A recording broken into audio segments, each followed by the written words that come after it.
Bonjour, c'est Claude Grunitzky et je vous présente Limitless. Limitless est un podcast produit par True Africa qui pose les questions qui comptent pour l'Afrique. Nous cherchons des solutions africaines aux problèmes africains. Ce podcast est rendu possible grâce à une subvention du département d'État américain et de la fondation Sinfire. Dans cet épisode de Limitless Africa, nous parlons de beauté africaine avec 3 entrepreneurs afrodescendantes. Je me suis rendue à des shows et je ressemblais à un fantôme. On m'a mis de la poudre et j'avais le teint tellement gris. Et je me demandais, mais qu'est-ce qui se passe ? La beauté, c'est la liberté. C'est faire ce qu'on veut avec notre corps, notre esprit, nos cheveux, sans se restreindre. Ayant été victime de pigmentation et de défrisage, j'ai décidé de retourner au naturel et je pense que c'était la meilleure décision qui soit pour moi aujourd'hui. Toutes, elles défient les stéréotypes et prônent la beauté naturelle.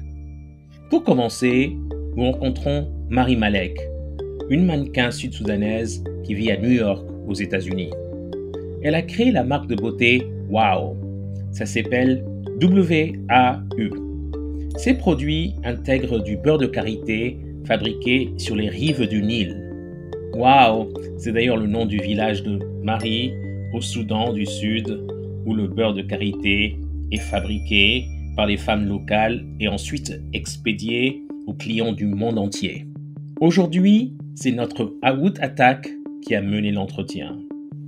Marie lui a expliqué, dans un premier temps, pourquoi elle a fondé WOW. Je voulais lancer une affaire. D'abord, j'ai voulu me concentrer sur le maquillage, parce qu'il n'y a pas de maquillage pour nous. Je me suis rendue à des shows et je ressemblais à un fantôme. On m'a mis de la poudre et j'avais le teint tellement gris. Et je me demandais, mais qu'est-ce qui se passe ? Je vais mettre mon beurre pour avoir l'air de briller un peu. Les femmes qui fabriquent ce beurre sont sud-soudanaises. Ce sont des réfugiés et elles le fabriquent au village. Et tout le monde y gagne. C'est une structure qui nous permet de nous élever. Quand on pense aux produits de beauté les plus connus, de quoi sont-ils composés ? De beurre de karité. Qu'est-ce qu'ils utilisent ? Des produits naturels pour la peau. Et d'où viennent-ils ? Principalement des femmes africaines. Pourriez-vous peut-être nous parler des défis ou des opportunités rencontrées en tant qu'entrepreneur ? Oui, absolument. Et j'apprends parce que, vous savez, les entrepreneurs font ça depuis des années. Et moi, je viens de commencer. Et moi, je suis plutôt dans l'humanitarisme. Mais j'ai appris que pour faire quelque chose, je devais d'abord créer un business ou un produit, vous voyez ? Et c'est dans ce but que j'utilise ma plateforme. Tout ce que je le fais pour une raison bien précise. Les réfugiés sont des entrepreneurs. Nous ne sommes pas des fainéants. Ma mère, quand elle a fui avec nous, ne l'a pas fait pour qu'on s'installe en Amérique sans rien faire. Quand on vient dans ce pays, nos parents et nous-mêmes pensons à ce qu'on pourrait construire en termes d'entrepreneuriat. On pense à quelque chose qui changera nos vies. Donc, créer la marque WOW est la chose la plus authentique et la plus en phase avec mon esprit et ma mission d'âme. Pourriez-vous nous dire comment vous gérez votre business au quotidien ? Alors, on travaille toute la journée et tous les jours. Ma maison est comme un entrepôt, un peu comme Madame C.J. Walker. Je prépare les colis tous les jours. Des centaines et des centaines de pots de beurre de karité venant du Soudan du Sud, fabriqués par des femmes sud-soudanaises. Ça me coûte bien plus cher de les livrer ici, en Amérique, et de les envoyer aux clients que de les produire. Il y a beaucoup de défis. C'est chiant. On a eu des problèmes d'électricité. Les livraisons DHL ne sont pas régulières parce que nous ne sommes pas des personnes privilégiées. J'ai des clients qui me disent « Où est ma commande ? J'ai commandé la semaine dernière, elle est où ?» C'est vraiment compliqué. Les gens nous prennent pour Amazon. Et je leur dis que non, ça vient directement du village. Et attention, le travail des femmes qui le fabriquent là-bas, c'est d'un autre niveau. On n'est pas à l'usine avec des machines. C'est un magnifique produit artisanal ancien qui existe depuis des siècles et des siècles. Cléopâtre se baignait dans ce produit ancien et nubien. C'est naturel, chérie. Ça vient des ancêtres. Patricia Lama est une entrepreneuse dans le domaine de la beauté. Elle est originaire de Guinée. C'est notre deuxième invitée. Elle gère des salons de beauté et vend également ses propres produits de beauté. Ancienne avocate, elle a abandonné sa carrière juridique pour créer son entreprise de coiffure. Elle a remporté le prix de la meilleure coiffeuse en Afrique francophone. Notre correspondant, Mamadou Mouktar Souaré, s'est entretenu avec elle. Bonjour madame. Bonjour, Présentez-vous à nos auditeurs s'il vous plaît. je suis Patricia Lama, entrepreneur dans le domaine de la beauté naturelle, gérante de l'entreprise Pats Natural Beauty, qui est une entreprise qui fait la promotion du naturel en offrant à la clientèle des services de soins, de cheveux, de coiffure et aussi la mise à disposition, la fabrication et la mise à disposition des produits cosmétiques naturels. Votre passion pour la beauté africaine est connue de tous. Dites-nous, qu'est-ce qui a déclenché cette passion chez vous? Je pense que c'est un phénomène personnel qui s'est passé en moi et il faut savoir que quand j'étais à l'université, je me dépigmentais la peau, je me défrisais les cheveux. Donc moi-même ayant été victime de dépigmentation et de défrisage, j'ai décidé de retourner au naturel et je pense que c'était la meilleure décision qui soit pour moi aujourd'hui. Donc c'est comme ça que c'est né. Vos débuts dans la coiffure et l'idée d'abandonner la banque? Mes débuts, je pourrais dire que j'ai toujours été dans ce monde-là, entreprendre et travailler en même temps pour la banque. Mais le déclic de tout abandonner, c'était lorsque j'ai remporté le prix Coiffure Kitoko, qui était le concours panafricain des coiffeurs. Donc j'ai été lauréate du prix. Après cela, il y avait assez de demandes et j'ai vu que je m'épanouissais plus dans le domaine de la coiffure qu'à la banque. Donc il a fallu faire un choix. En tout cas, ça s'est imposé à moi naturellement. Donc j'ai choisi ma passion et aujourd'hui, je ne le regrette pas. Très rapidement, vous mettez en place des produits de beauté pour permettre aux femmes africaines de mieux entretenir leurs cheveux, la peau. Est-ce que c'était pour vous une manière de vous révolter un petit peu vis-à-vis de, comme vous l'avez dit tout à l'heure, de ces femmes qui se dépigmentent la peau? Lorsque nous avons commencé à offrir des services de coiffure au niveau de notre institut de beauté, nous nous sommes rendus compte que les produits cosmétiques qu'on achetait pour pouvoir s'occuper des cheveux de notre clientèle étaient faits à base d'ingrédients qui se retrouvaient en Guinée.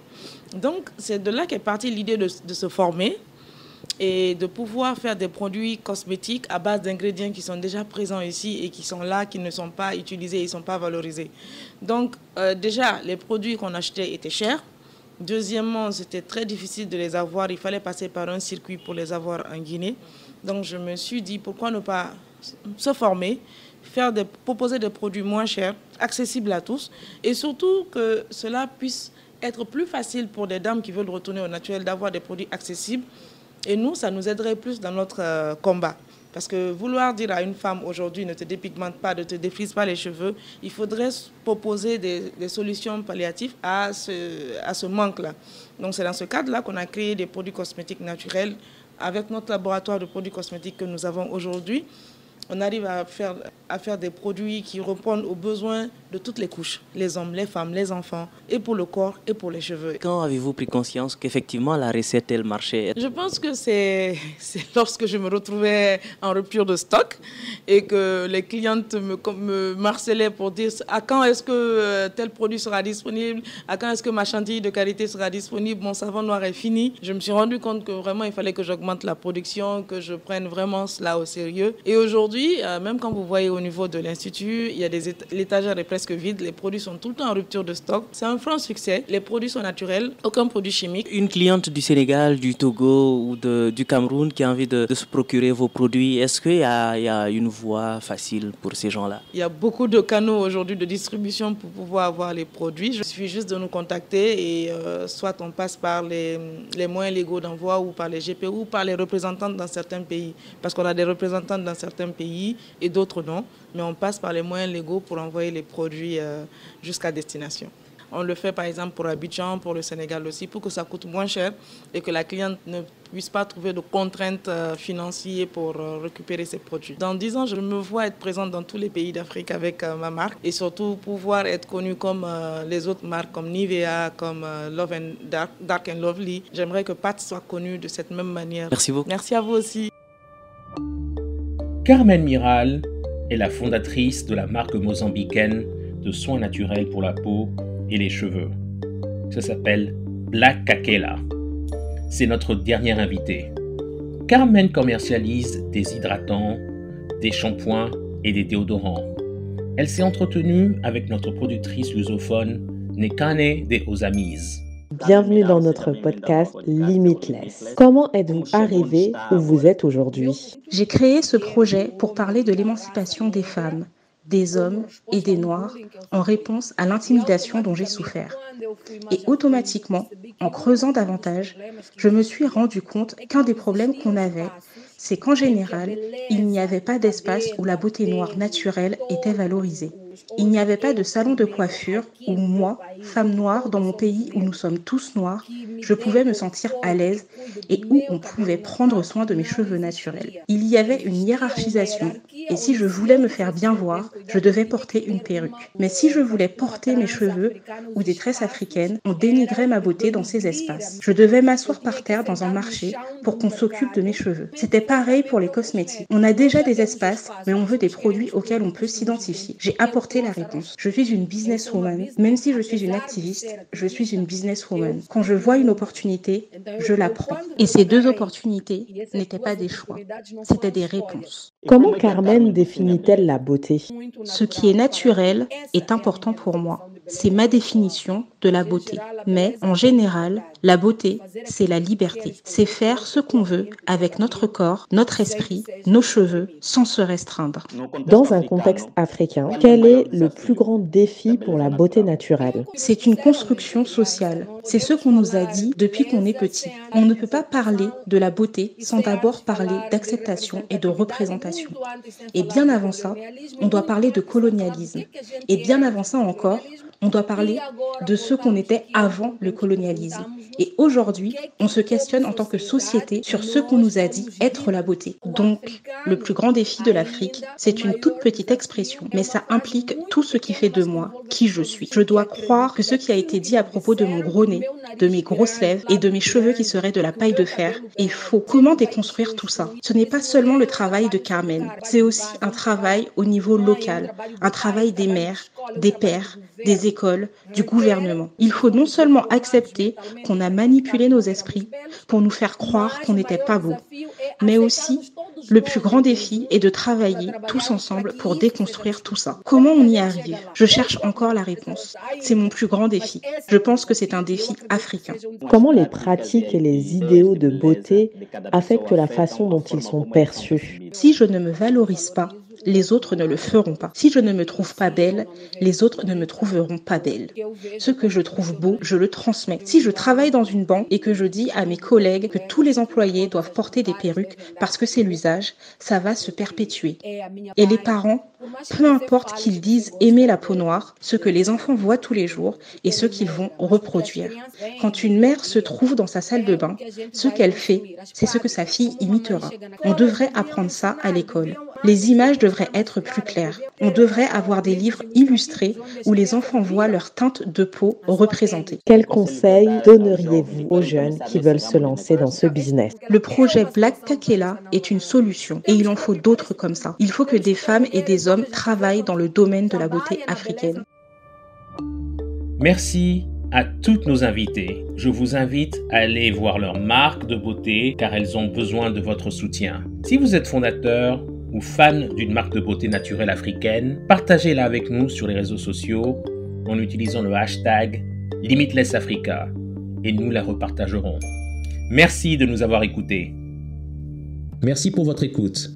Vous pouvez écouter ce podcast sur toutes les bonnes plateformes et sur www.trueafrica.co/limitless.